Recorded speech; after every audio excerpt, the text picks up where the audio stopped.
Hello YouTube friends, welcome back to my channel, and if you're new here, welcome to the Painted South. So I actually finished filming this video well over a week ago, and I haven't gotten around to editing it and finishing it. We've had a lot going on, some of which I'm going to have to get into in a later video. And then also I had a birthday just a few days ago, and we didn't really do anything. And I usually go out and just buy myself something because apparently I'm hard to shop for. But the weekend before my birthday, which was just this past weekend, I woke up in the middle of the night about 3 a.m. with a terrible toothache. And of course, dentists are not open on the weekend. It hurt. I couldn't even touch my teeth together. It was this tooth over here on the bottom. So I couldn't actually, it was very hard to chew. It was very painful. It was like down in the nerve. And I had to wait until Monday. I got into my dentist and he said, you need a root canal. So luckily he was able to refer me to somebody else. She got me in later that day, about 2 p.m. And so I was able to get a root canal, but I was very sore from that the next day, which was my birthday. So I was glad I was able to get that taken care of. I had infection down below the root. And anyway, it just needed a root canal. It's been bothering me for months. And so that is taken care of. She did a great job. Now I also need a lot of other dental work done. That's going to come later on. But in the meantime, I went to an orthodontist. I also went just this past week, about a week ago, and I need braces. At 47 years old, I guess your teeth just decide that they no longer like where they are and they would like to move. Sometimes they like to just lean like this.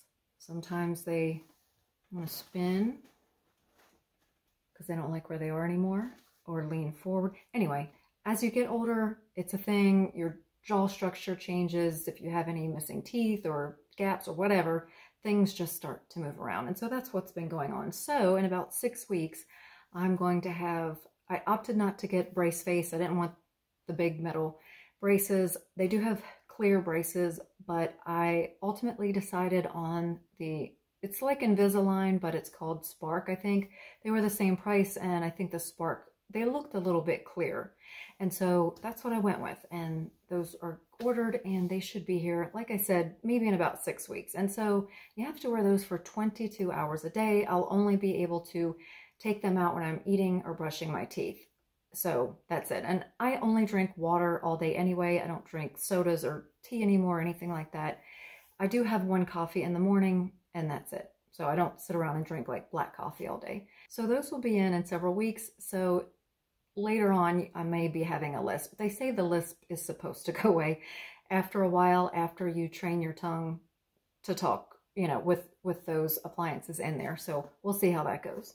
So now I'm telling you all of that, not that you needed to hear all of that, but I'm telling you all of that because I've had all this going on, going to the orthodontist, and I need a root canal. And it was just, there was a lot of other things going on, and the tooth pain was like a 3 or 4 day situation. It was like Friday night, like Saturday, Sunday, got in the dentist Monday, then I got the root canal, so it took up a while.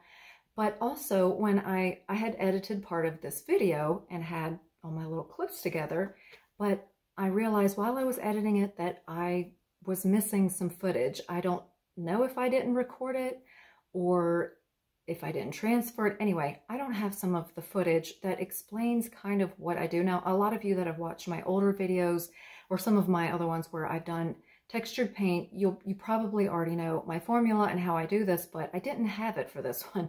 And I thought, well, that might be something important that I should include. So what I decided to do, I'm filming this intro and of course outro and some of the other things throughout the video. And so I need to film, and I'm going to have that inserted, what I mix up to create the textured paint, just in case this is your first time watching one of my videos and you would like to know how I create those mixtures. I did have some footage of just what I was mixing up, but it wasn't really explaining anything. I didn't have enough to sort of explain what I mixed together. So I'm going to film that, and I will have that inserted into the video in the painting portion, which will be coming up very shortly. So let's get into this fall front porch decorating video and urn makeover. October is my favorite month of the year, and it is flying by so quickly. The weather is amazing, and nature really starts to show her beautiful autumn colors.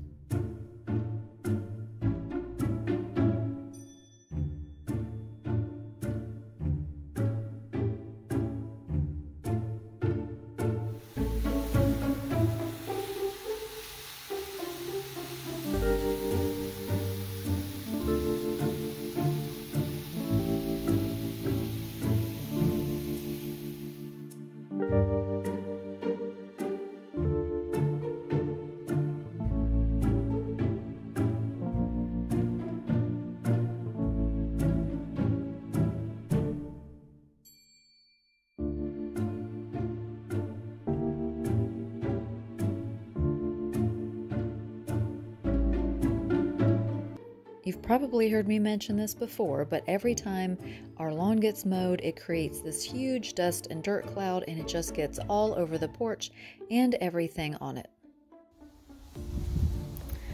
All right, so I'm cleaning the porch one more time for this year. I know it'll get messy during the fall and winter, but I put all of the plants out there and furniture and everything, just because this has gotten so filthy. Again, as I've mentioned before, so everything's off of here. I'm doing a light cleaning, kind of a scrub with a sponge, some awesome cleaner with some Dawn, and just kind of doing a light scrubbing, rinsing it off, and then I'm going to put the porch back together and kind of get it going for fall. I also needed to repot several of our plants and give the chairs a good wash.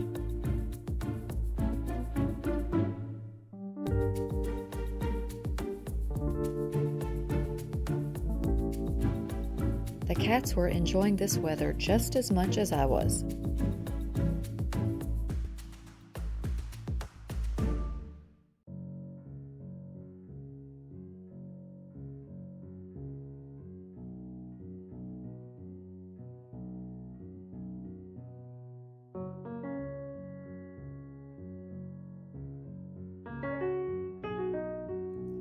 I decided that I did not want, nor did I need, to spend any more money on home decor for the fall season. Now, I did already purchase these 2 urns from Lowe's. I got them on sale because some of the finish was coming off, so those will be getting a makeover today. I knew that I wanted to use 2 grapevine wreaths on top of the urn. I really love that look, and then you put the floral arrangement inside of it. But I didn't want to spend any money, and so we have all of these muscadine vines that are growing all around our house. We have all kinds of other vines. Some of them, I don't even know what they are, but we have plenty here on the property, and so we just decided that we would harvest those vines and create our own wreaths, so I didn't have to spend any money.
Stop it.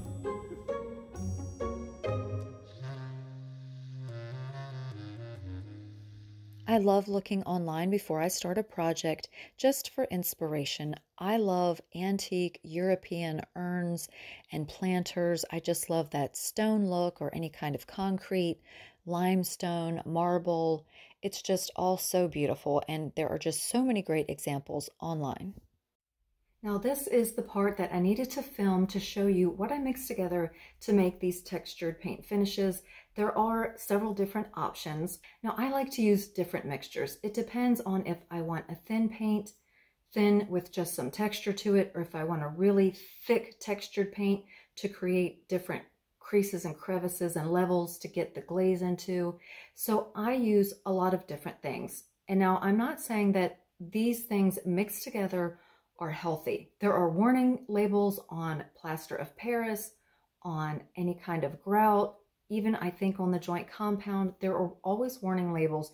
So if this is not something you are comfortable with or using in your home, then don't use these mixtures. There are safer textured paints. There are clay-based paints. I love Debbie's Design Diary DIY paints. Those are very nice and they can get thick and you can layer those. They are not super textured, but I think I don't know if she has additives, but a lot of different paint companies have additives. You can add things that are probably much safer to use as far as just natural elements, sand, Epsom salts, or things like that. So there's all kinds of things that you can do to make textured paint.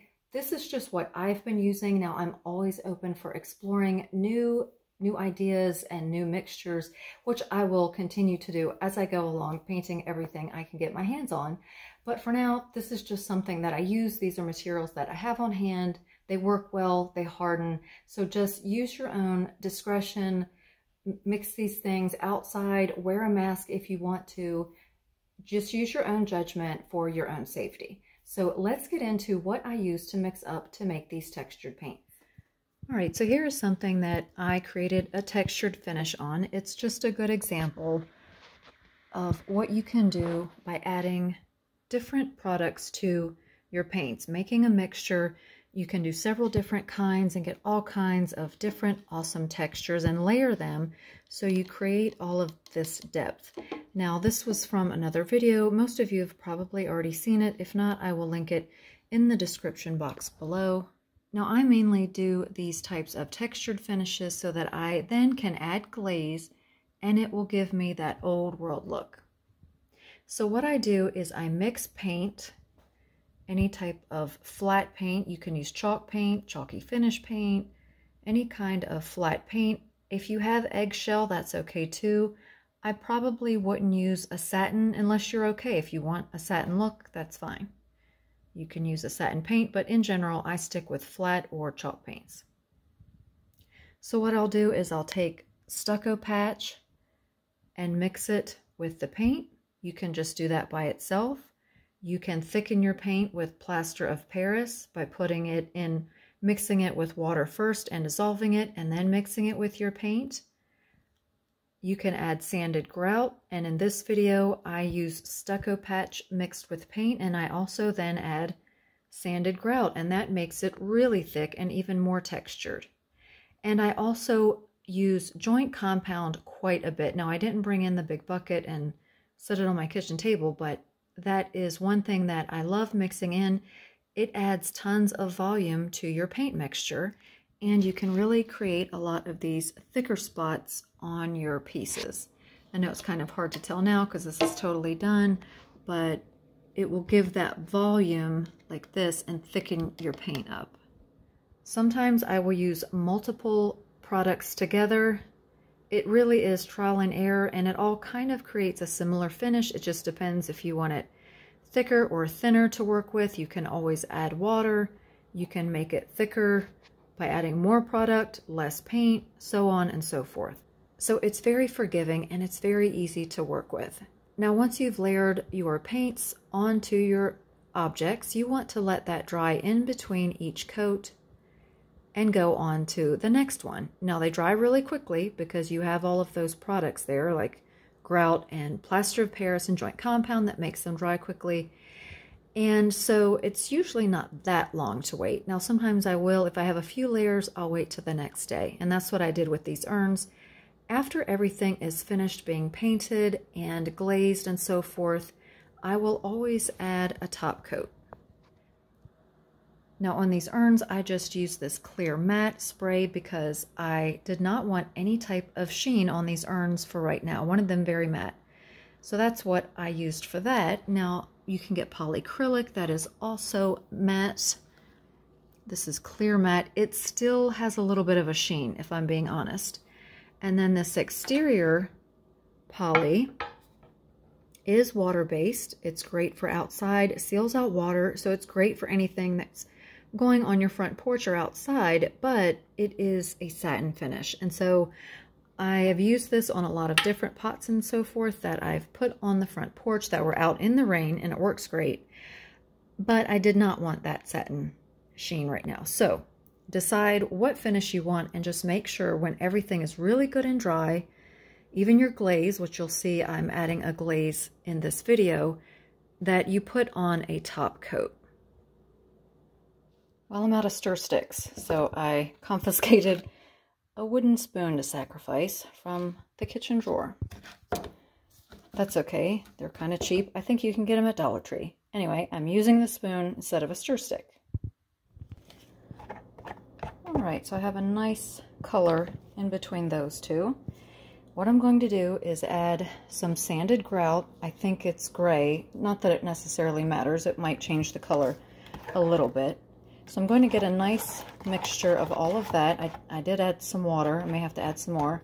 Then I'm going to take some of this mixture and put it in a separate container. And I'm going to add black to it, so it's another color. So you can do that if you want various colors.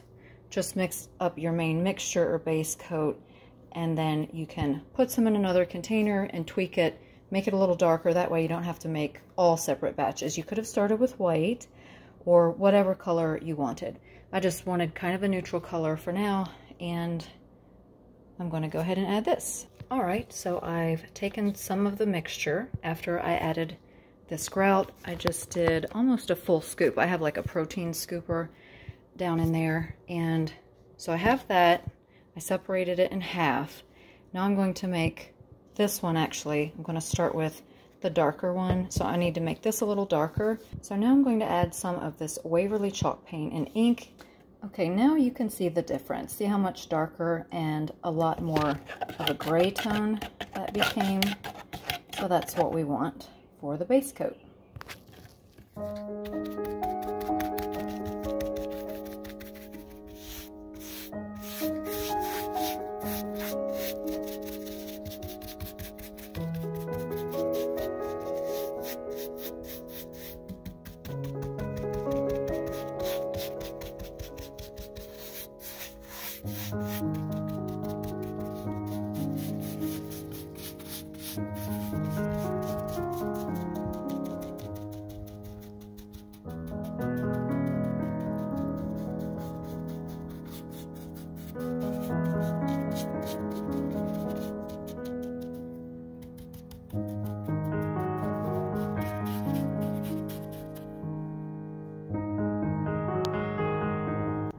I like to give my projects a good base coat, usually in a darker color like this.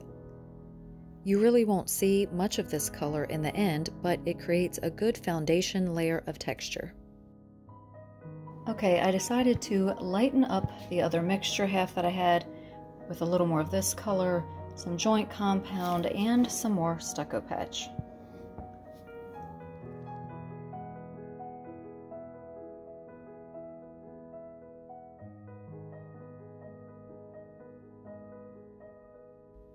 For the second coat, I'm layering more texture, but you'll notice that I'm not applying this over the entire surface. I let each layer dry before I apply the next.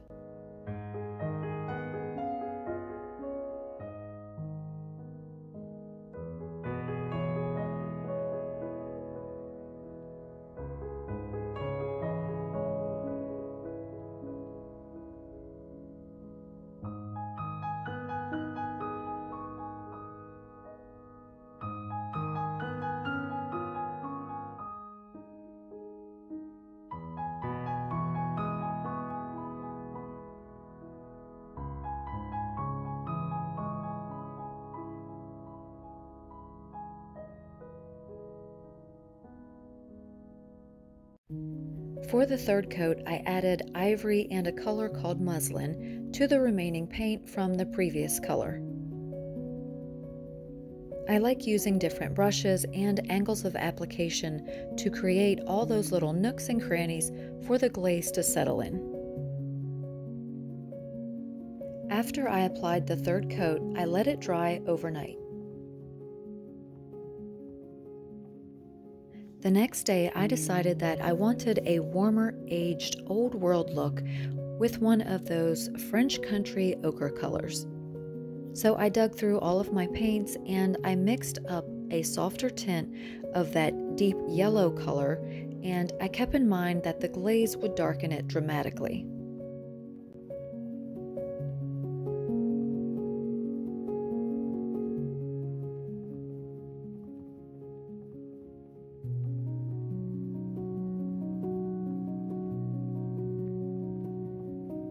My favorite part of creating these textured finishes is adding the glaze and watching all of those layers of paint come to life.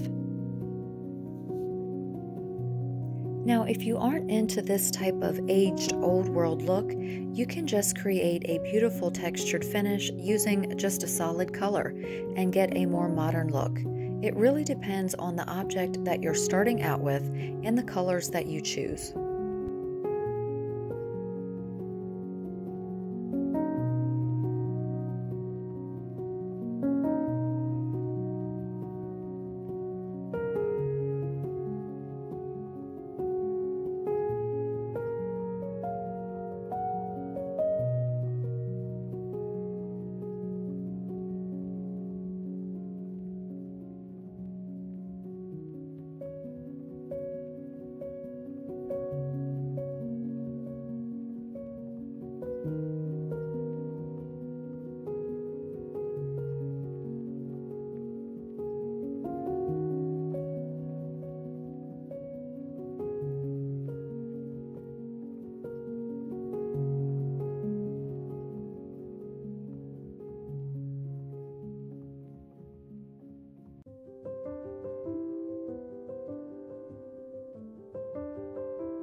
You can see just how dramatic the color difference is when you put the urns in sunlight.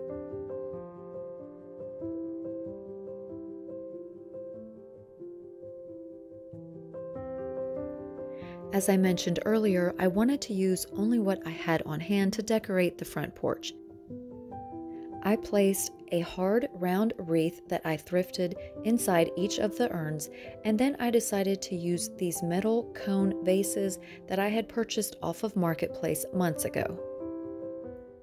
Alright, so far I am pulling out a lot of greenery, faux greenery, that I usually would use during the spring or summer because I want a nice variety and I don't want to go super autumnal out here. I know most people do with the corn stalks and all that stuff, but I don't have enough of that left and I don't want to spend any money. So I have just mixed some greenery stems that I have on hand, and I'm going to use those pretty much as fillers. As you can see here, this is like a spring, sort of like a swag, but then I put this one that is for autumn over top of it, just for some contrast. And it creates kind of an interesting look. I need something really tall for the center. I'm going to go see what stems I have left that are tall. I do have those vine wreaths there from our muscadine vines. I just showed you the perimeter, but I did not get any footage of me filling in the center. And honestly, all I did, because I did not want to spend any extra money, I did not want to buy any more florals. I'd spent too much already for fall, and Christmas is coming up. So what I did was just go through all of my bins and I grabbed anything and everything that was tall or different levels or little sprigs and just greenery and vines and anything and everything, and I tucked it in to this urn. And I think it turned out really cute. Now I did add like 3 pumpkins into each urn, like the floral arrangement, and I think it looks great, you know, just for a quick splash for fall, just something I kind of threw together without really spending tons of money. And I didn't go out and buy any real pumpkins.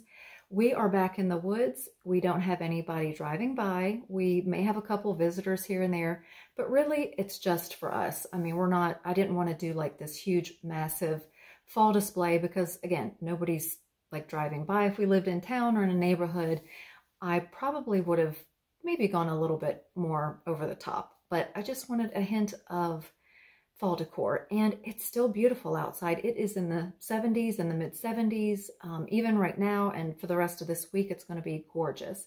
So I still have a lot of my plants out on the front porch, and maybe by the end of October, early November, I'm going to need to bring all of those in once the temperatures really start dipping.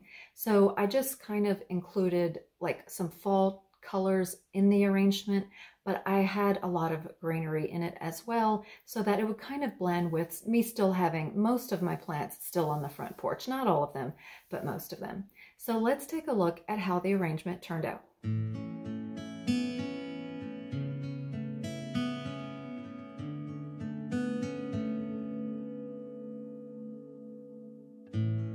So here are the two painted urns with their wispy fall floral arrangements tucked inside.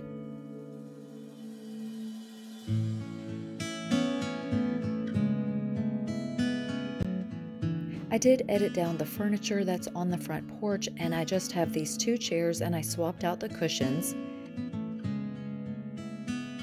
I am keeping a lot of the plants on the front porch while the weather is still nice.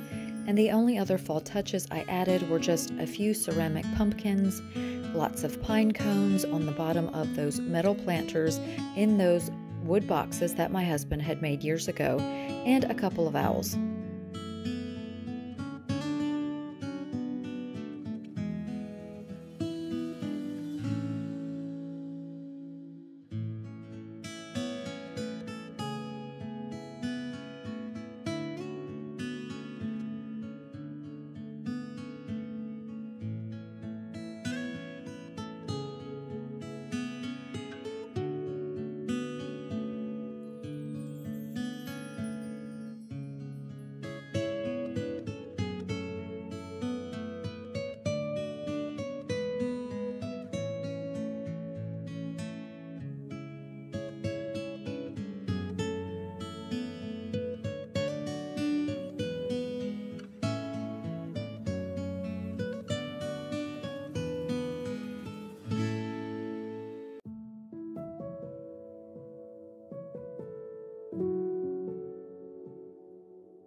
Before we wrap up this video, I wanted to reply to someone who left me a comment asking me, and I'm so sorry I forgot your name. I cannot find the comment, and so I hope you're watching. But someone asked me if I could show and explain what I did on my fall tree. And it's very, very simple. It's really nothing to speak of. It's not really fancy. And so I have a little bit of footage. So all I really did was take the slim Christmas tree. I wrapped grapevine all the way around it. I also wrapped these fern garlands around. They are from Hobby Lobby, just to add some different texture and some different shades of green. And I also added some of those fall sprays, also from Hobby Lobby.